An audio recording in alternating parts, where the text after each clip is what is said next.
And the award for Clown of the Year goes to Danielle Cabral. Yeah, she earned her award, y'all. Oh my gosh, why did we see her so much this episode? Somebody please tell me why. Anyway, what is going on, y'all? It's been a whole 2 weeks since I have last showed my face. I don't want to say since I've last seen y'all, since we had a break from last week's viewing. And we're back at it again with the mess, with the nonsense. It's almost like, we never left. I thought we had a little break from the confusion, and it's like, nope, we just hop right back on into it. So I just want to say thank you again to all you guys who have taken the time to subscribe and increase my guest list to my party. I appreciate y'all so much. So I have a lot to say per usual. Therefore, we're going to hop into it. I'm not going to waste any more time. It's your girl, Taina B, here to chat it up, party it up with y'all. Here we go. Let's get it. Real Housewives of New Jersey, season 14, episode 10. Right? So we start off with Donna Marco, Joe, and Melissa having dinner. Now, I'm glad that Miss Donna Marco is doing better, y'all. But when I tell you this was an absolute fast forward, but to be fair, as mentioned prior, I will say that I am going to acknowledge the fact that Melissa did not mention her ill-begotten sister-in-law's name. We got to clap it up for that, y'all. Because I know that was a hard thing for sis, right? Now she probably got in the car and talked about it, but we can't count that, right? Whatever we see on screen is fair game, and we don't is not. So I'm happy for her on that. We then pan to Dolores and Marge, and they meet at Dolores's place to discuss Jackie's comment about Marge talking smack about Dolores and Paulie. So pretty much with that,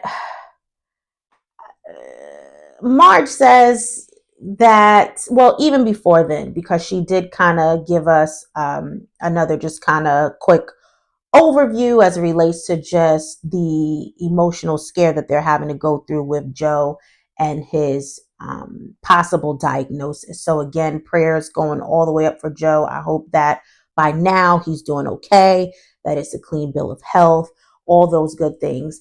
And so Marge goes on to say that petty BS doesn't mean anything, right? And so I'm going to assume when she said that moving forward, we're not going to see her engaged in any mess, or at least at that moment, I was feeling like we weren't going to see her engaged in any mess. But no, meanwhile, we definitely did see the petty. And we'll get to that, right? So Dolores says Marge hasn't been herself. And I'm like, how so, Dolores? Because I've seen the same deceitful, calculated, bust out the arsenal when needed, petty, untruthful Marge that we've been seeing. Okay. She says she can't take her, or she can't, excuse me, she says she can take it to her grave and swears on her kid that she never said anything bad about Dolores. Now, Marge definitely plays word semantics. I don't know if you guys noticed that. Definitely plays games.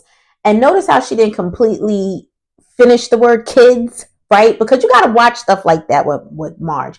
As silly and as minute as it seems, those are the kind of things that Marge thrives off of, right? Because then you could play it back and she said, well, I never swore at my kids. I never did that. I didn't even say it all the way. I mean, look, I didn't even really say it.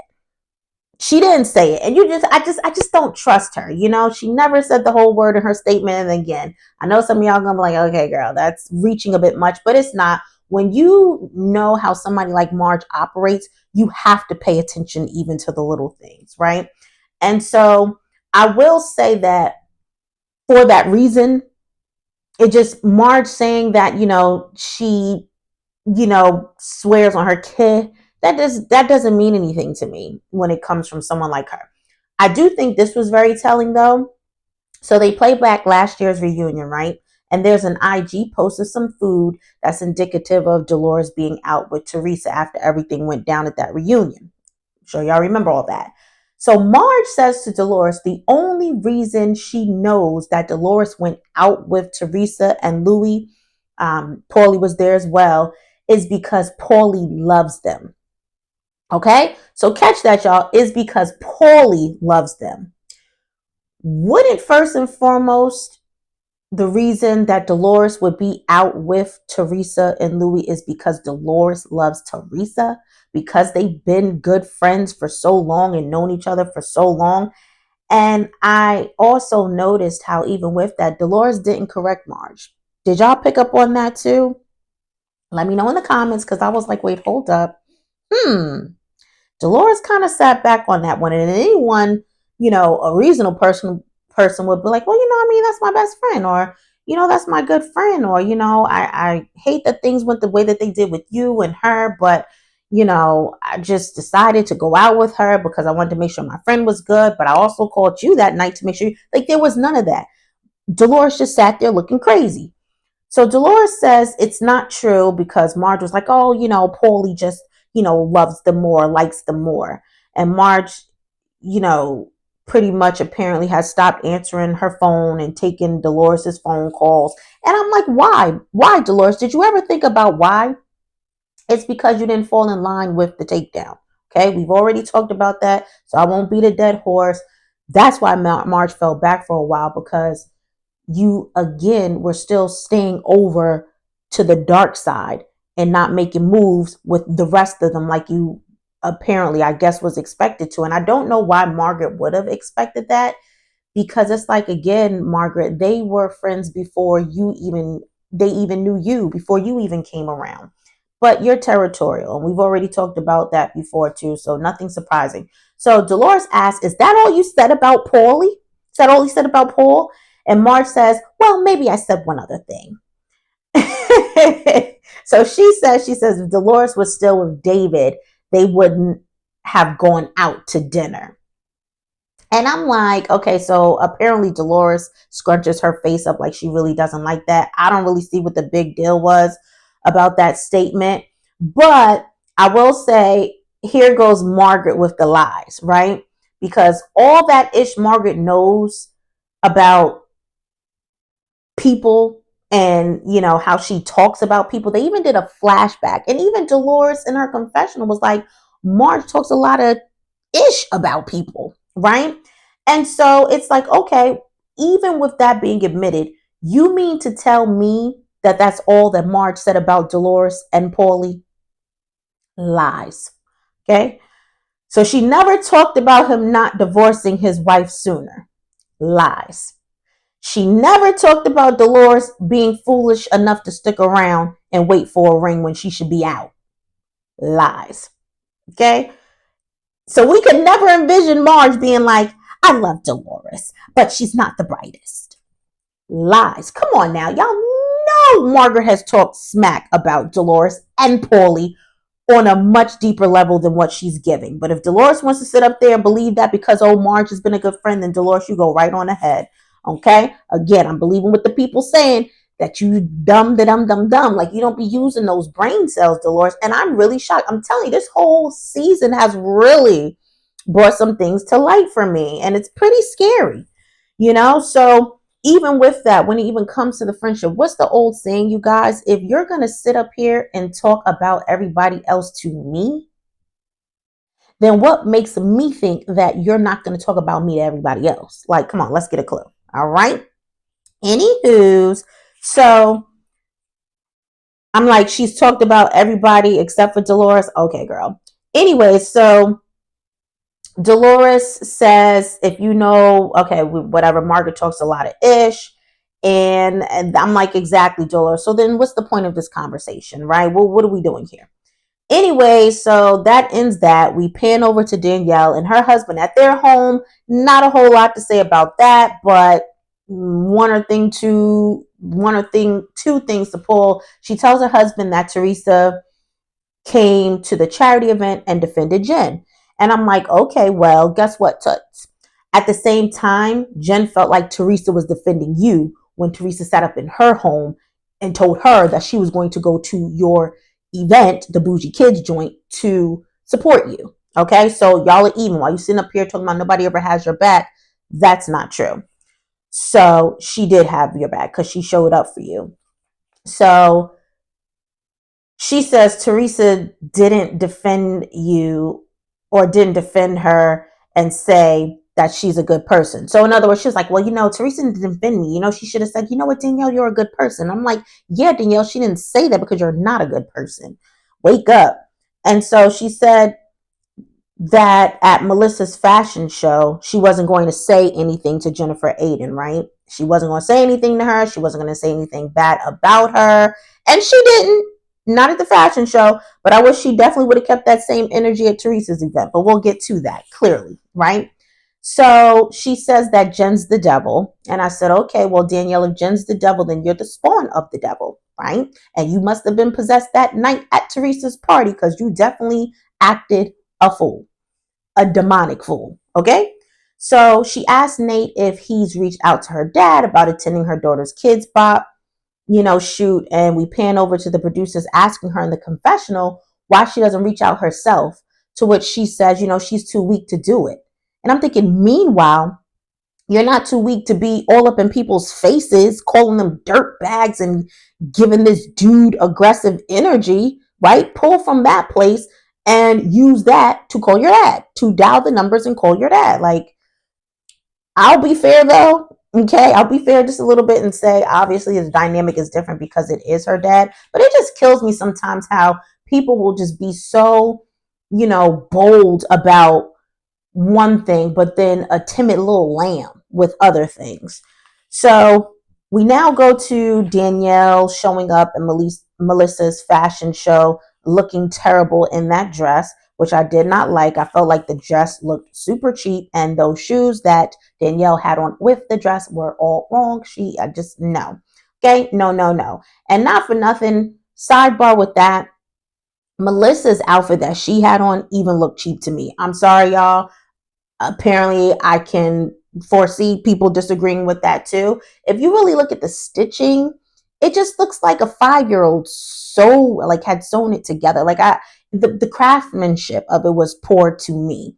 That's just me. I will say some of the pieces were nice that came down the runway, and I did like Marge's outfit. I thought that Marge looked nice, but I'm like, for what she's giving, especially like how my girl Jen Aiden called her out in the confessional, like, okay, girl, like, this is a fashion show, but these aren't your fashions.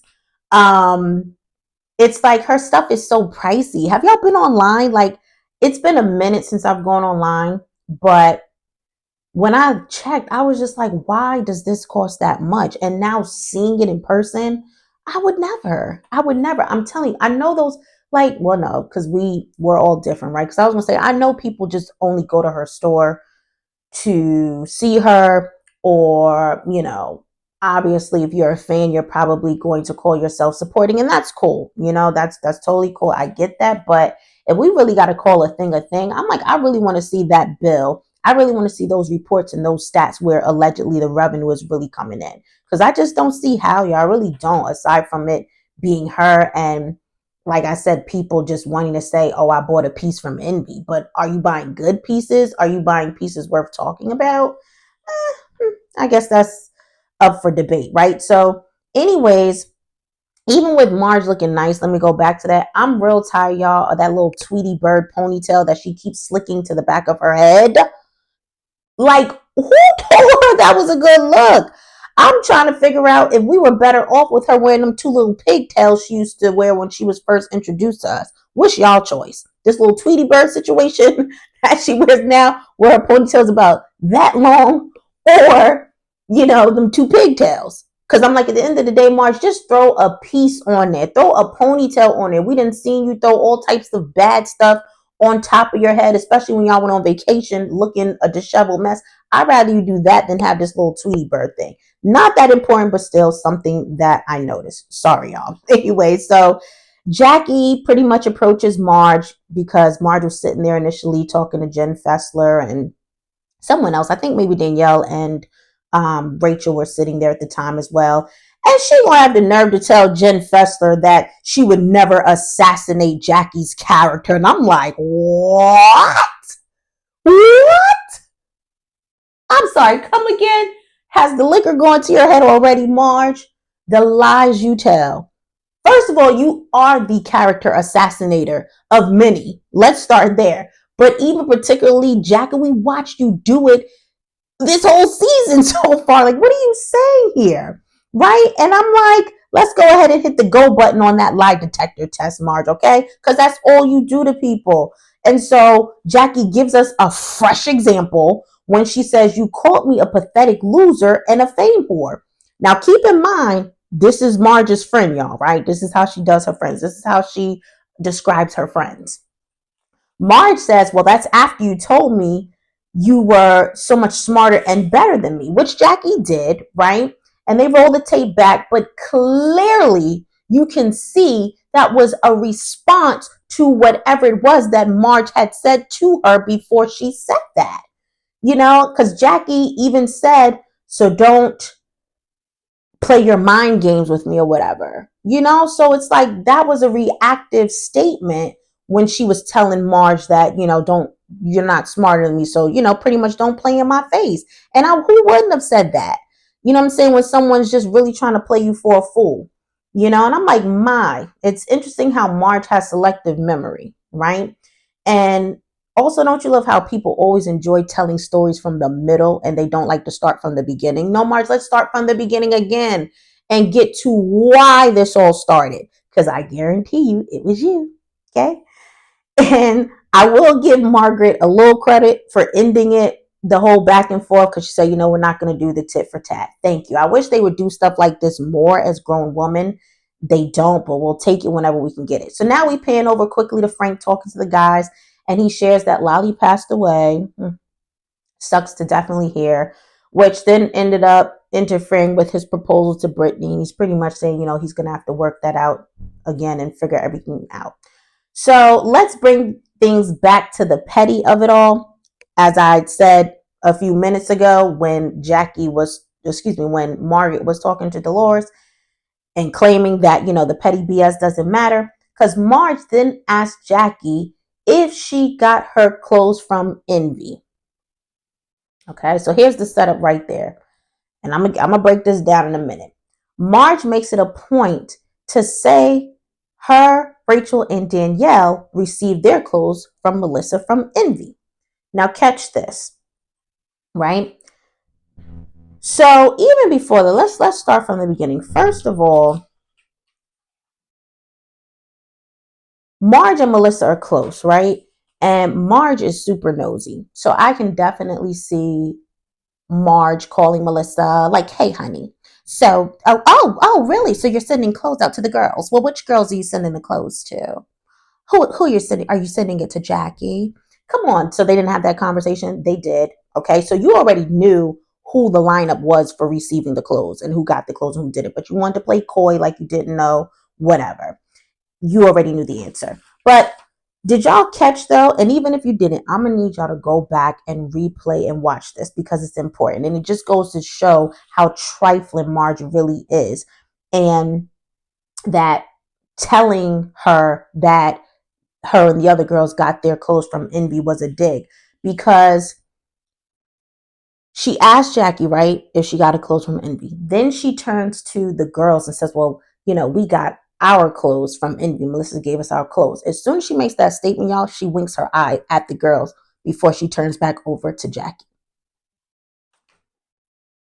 Why would you wink your eye? Why would you wink your eye? Because you're messy like that. Because you meant to be intentional in that moment to try to get this girl riled up. And you did. I will give you that, right? To get, this is something that would get Jackie going. And it's like, even with that, your first question to her was, "Did you get that from Envy?" That was the first statement, question, whatever. So even when she told you no, why couldn't you leave it at that? Why did you then have to make it a point to say, "Oh, well, we got our clothes from Envy"? Okay, and like, I wish I could have been Jackie in that moment because I'd have been like, "Okay, well, that's great. Good for you guys." Like, who gives a shit? Who gives a crap? Oh, you know what I'm saying? Like, sometimes I wish Jackie wasn't that sensitive, but she is, because the way that I'd be like, "Okay, Morgan, what was your point of telling me that? So what is the reaction exactly that you're looking for?" You know what I'm saying? A mess. But Jackie pretty much says that she knows where she stands and she knows who her true friends are. And hey, that's how she feels. It's how she feels. Can't be mad at that. Sidebar, we'll say Dolores's little clutch bag or handbag was super fun, the whole light up of it all.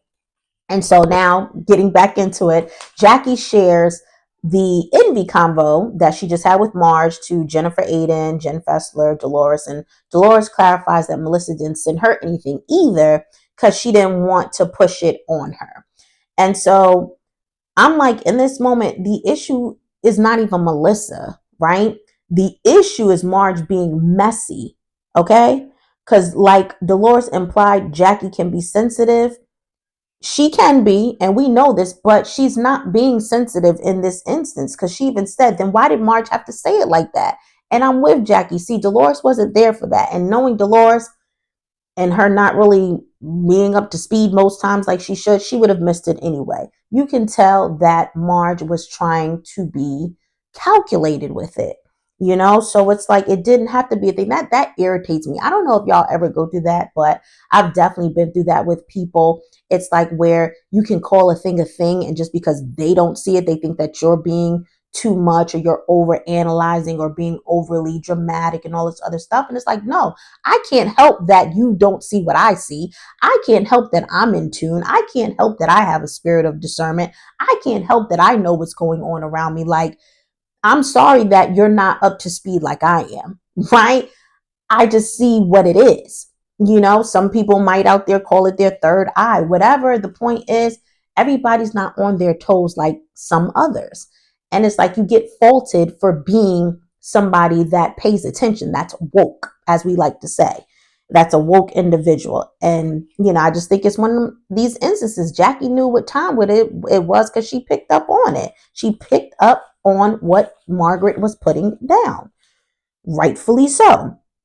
Dolores then asks, you know, what's been going on with this group? Like, where are we going with this?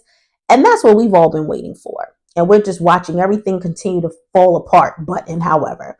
So Jen Fessler says it's baby BS, and it is. We all know these things. And then Marge comes walking over. Jennifer Aiden calls her out for not checking on her after the whole Danielle incident, you know, her smashing that glass upside her ear. And Marge, according to Dolores, takes accountability. And I guess she did. You know, she's like, yeah, you know, you're right. I could have. And that's good. I'd rather Marge take that route than make 50,000 trillion million excuses. You know, like, let's just be adults about it. Okay. That was adulting 101. I will give her that. Apparently, Rachel Fuda also checked in on Jennifer Aiden, which I thought was nice of her. Can we get to this sidebar right quick to where Miss Donna Marco is sitting in the audience, right, waiting for the fashion show to start, and John Fuda walks by. She calls him a hot boy.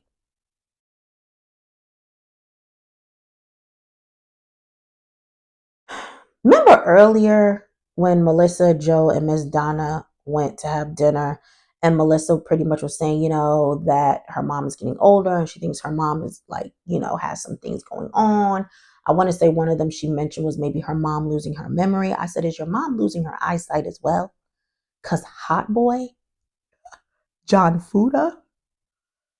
Oh, Miss Donna Marco. All right, we're going to leave that alone. Melissa's show appeared to be a success. Good for her.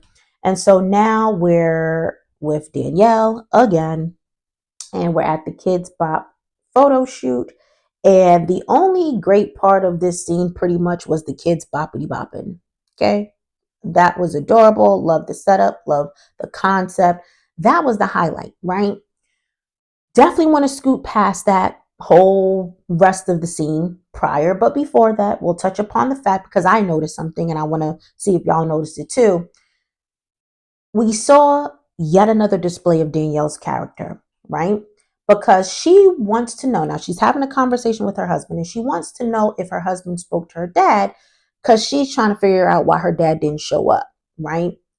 In the conversation prior, she wanted her husband, Nate, to reach out to the dad, see if he'd be willing to come and, you know, watch his granddaughter, you know, have her moment.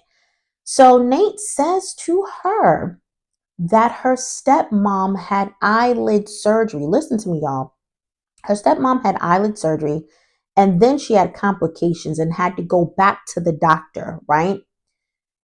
Let me repeat that part again. Sometimes I got to repeat myself. I got to make sure this thing marinates. I got to make sure that I'm heard. She says that the lady had eyelid surgery, then complications. And y'all know what complications are when you have surgery. If you don't know a whole lot, you know at least it's not good. The stepmom had to go back to the doctor. You think that Danielle even acknowledged that part? Wasn't that the most important thing that was said? Like, this lady could have lost her eye. This lady, could have had whatever going on, right? The point is, we know that she's not in a good way right now. Danielle completely disregards that and keeps asking or making a point to reference how her dad should have been there. I'm like, well, instead of doing that, don't you think you should have asked Nate if your stepmom was okay? Like, well, babe, dang. Well, I didn't know that. I mean, is she okay? Did my dad give an update? Or, oh, wow, really? I didn't know. I'll have to give her a call later. I'll text her later. When I tell you she didn't flinch, I don't know if y'all noticed she didn't flinch. She could care less about, like, just a mess. I don't see it for Danielle. I just don't. And this episode was the cap off, seal the deal. I ain't got no more questions. I ain't got nothing else for this lady. She did enough for me to put the cherry on top. And so now we're at Teresa's live Namaste podcast show. Some of the ladies pretty much make small talk at first. It was, some interesting points said in there. But for sake of time, I'll move forward. And I'll say that Danielle initially wasn't supposed to come to the event, but she ends up coming because, she ended the Kid Bop shoot a little earlier than expected. Jennifer Aiden definitely wasn't, anticipating on seeing her. Last she knew, according to Teresa, Danielle wasn't going to be there. Sidebar, I said, oh gosh, not Dorinda. And if y'all know, y'all know. I ain't even going to get into that thing called Dorinda. But I'm like, oh Lord. Now talk about over dramatic while Dolores want to call somebody. Well, what about Dorinda? But okay, child. This ain't about Dorinda, right? So now we have, and I'm just pretty much going to wing it from here, y'all, because my notes kind of started getting all over the place because my hand was hurting. But whatever the case, so I do know that Jennifer Aiden is having a conversation with someone, just pretty much giving her a rundown of, what her and Danielle went through. And Danielle catches wind of it. She doesn't like it. And, she's already talking her little smack to the side with some girl. Like, yeah, she's talking about it. Yeah, she should. It's her business. She can talk about it. Why not? And you played yourself. I probably would talk about it too. And so I'm like, here we go. I felt like it started from there. So anyways, let's get to the back, right? The podcast happens. Teresa, reads from her journal, all these good things. So let's discuss the credentials necessary to be a clown.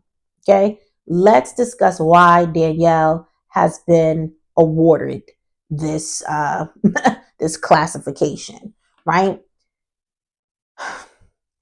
As Teresa is talking, so now they're in the back, right? This is after the show. They're letting Teresa know she did a good job. They're just kind of sitting, listening. So as Teresa's talking, Danielle, she mentions the fact that, she wanted to do things in a cathedral because, she's, just kind of living a different life now, right? She's back into her Bible more, the church more, God more, whatever the case.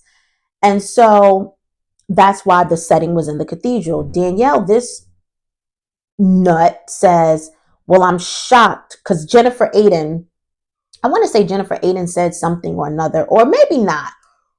The point is, even if Jennifer said something, I remember she didn't say anything directly to Danielle, which I don't even think Jennifer said anything. Y'all can correct me if I'm wrong. I think Teresa was just talking and Danielle happened to chime in regarding Jennifer Aiden and said, well, I'm shocked, that the place didn't burn down with your ass in it. And I'm like, here she goes. Who even said anything to her? Nobody. And why was that necessary? It wasn't. So that's the first credential, right? Because that comment, and that would have been enough to get anybody pissed off. But do y'all realize and recognize that Jennifer Aiden kept it real classy and kept it together? Okay. I could already foresee somebody being like, yeah, because she didn't want to get bopped upside her head again. No, because She knows how to conduct herself when she needs to. Apparently, Danielle does not, right? And so then, second credential, as Danielle is walking out, she leans into Jennifer Aiden a little bit and says, "By the way, you look like sugar honey iced tea." And I'm glad Jen told her that she looked like a clown, because the way that was my thought process, I promise y'all, even before this whole clown thing was a thing, when Danielle came walking up with her husband to Teresa's event with that glittery, horrific horror movie mess, I was thinking she looks like a clown. She looks silly. Like I don't. Danielle's fashions are definitely hit or miss, more miss than hit for me at times. And I just didn't like what she had on. And so I'm like, the nerve, girl, listen, if you're going to call somebody a clown, you got to look up to par and you got to be up to par. And you're neither one of those things, right? And so, anyways, she literally and figuratively looked like a clown, right? By the way she acted and also by the way she was dressed. And I love how, to even sidebar at some point in the conversation, Jennifer Aiden was even like, she was sparkling like a clown. And was, loved it. And so, here's where I got a little confused, y'all, because I could definitely understand why Jennifer Aiden was upset, because, now Danielle's gone and now it's kind of like the meltdown is happening, like of what transpired. Like, I kept it together, but now I'm about to let it loose, right? And I can appreciate her handling things in that manner. As a matter of fact, that's how Danielle should have done things when she was at Teresa's house, but didn't. She could take a page out of Jennifer Aiden's book. And so, as she's just kind of venting, and rightfully so, again, Dolores starts piping up on Jennifer Aiden. I'm like, y'all, I was so confused. Again, please explain it to me in the comments. I'm like, Dolores, what you mad about? Where you even come from in this? And who was talking to you? This had nothing to do with you. I am all the way confused. I had to rewind it, you guys, because I'm like, who is she even talking about? So, my conclusion, I guess, is that Dolores was upset because Jennifer Aiden, she thought, was getting at Teresa, maybe. And she wasn't. Obviously, if you got sense, you know that she's not mad at Teresa. She's mad at what just happened, how she was just disrespected yet again, okay, on another occasion. Same situation, just a different day and place. And it's like, even so, with how she was reacting, she wasn't even being disrespectful to Teresa. So I didn't understand Dolores in that moment. Y'all, please let me know what that was about. Please let me know what that was about. Because I'm like, Dolores, what? Huh? Girl, what? And I know, like, Dolores has been here too long to want to have camera time. So I didn't understand it other than that. And I'm like, are you trying to find your reason now to have issues with Jennifer Aiden? Because, yeah, okay. So, yeah, y'all let me know. I definitely would have told Dolores, I need you to get all the way out my face and have several seats, please. Okay? A hot freaking mess. So I'm curious to see how Jennifer Aiden will be able to move with Danielle, especially, I want to say, with the upcoming, what is it? Kind of like, what do we call that? I'll just say, uh, I don't know, y'all. I'm lost for words, but just kind of how they give us like a little clip of what's to come in the next episode when the girls are all together at Rachel's for the sleepover. Danielle is there too, right? Well, I guess she would be, because her and Rachel are good friends, and I definitely saw Jen there. So that's just going to be interesting, because it looks like they were having a good time, at least in that moment. And it's like, there's no way at this point I would even want to be around Danielle. Now, absolutely, if I had to, I would. And when I tell you, I wouldn't even look her way, because she's just off the chain, y'all. She just, like, she needs to go. She needs to go. She gives us nothing but boredom, nothing but the BDE, nothing but, you're a try hard, you're a pick me, you're lost yourself, and you need to do some soul searching. You need to figure out how to treat people better, apparently, because you don't know how. Like, you got a lot to do while you just trying to make your mark on TV. Go do your homework, go do your research, and then maybe come back when you've gotten some things together. Because right now, this ain't it. You ain't hitting no marks. you ain't doing nothing for me. And I'm sure not a whole lot others, besides making yourself look more foolish again, like the clown that you are. So, anyways, y'all know what time it is. I need you to get up off that wall. Stop holding up the wall. Get in my comments and talk to me, y'all. Get on the dance floor and make it do what it do. As they used to say, y'all remember that? Make it do what it do. So I appreciate you guys in advance that do stop by. I appreciate you guys in advance that will hit that like button, that will become a subscriber, that feel what I'm saying, or that don't feel what I'm saying, but keep it super respectful because this is my party, y'all. Okay? I do got bodyguards, technically me, that will kick you out my party if you get out of line, okay? Because this is lighthearted fun. Remember, we don't know these people. We're just here to give fun opinions that we're not going to always necessarily agree on and go on about our lives. Okay, y'all? So I'll definitely be back next week to do it again, to see what's what, to see the madness ensue even more right along with y'all. So don't hesitate to stop by next week either. Until then, y'all stay up, y'all stay blessed, and I'm out. Peace.